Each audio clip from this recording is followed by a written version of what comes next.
señora Maite, señor Miguel Pérez y señor vicepresidente, señor Kamal, y señores y señoras, muchísimas gracias. Y cada día hablo mucho y luchando, llorando, gritando, y hoy no me salen palabras.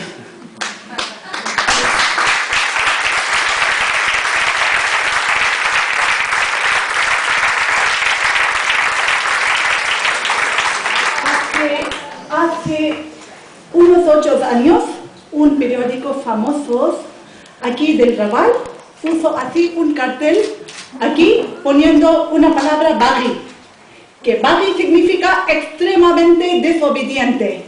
Y mira, bagui ganado.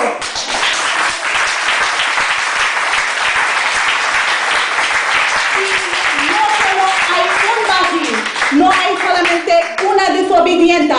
Todas vosotras, levantáis por favor y ven aquí. Que este premio no es para todas desobedientes.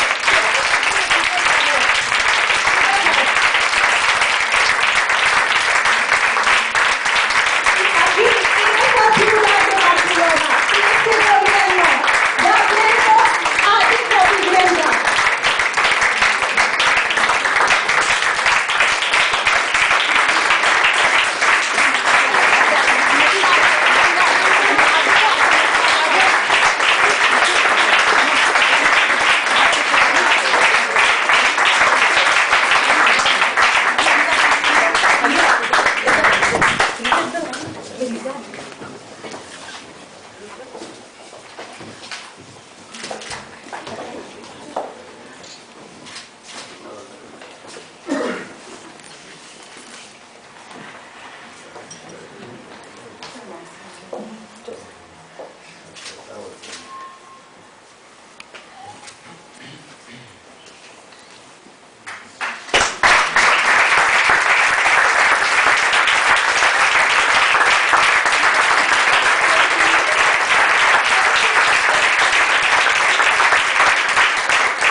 Bé, moltes gràcies, felicitats, ja parlarem una miqueta més de veritat.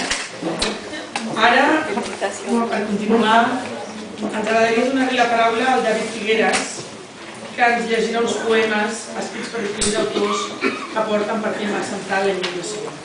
David?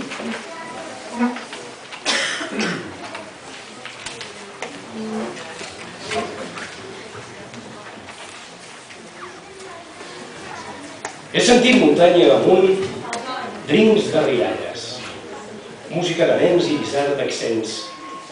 Tenen ulls immensos i pell d'obsidiana. Veig un jove al capvespre assegut en un banc. Potser enyora una terra ferida en canal, perduda mar enllà.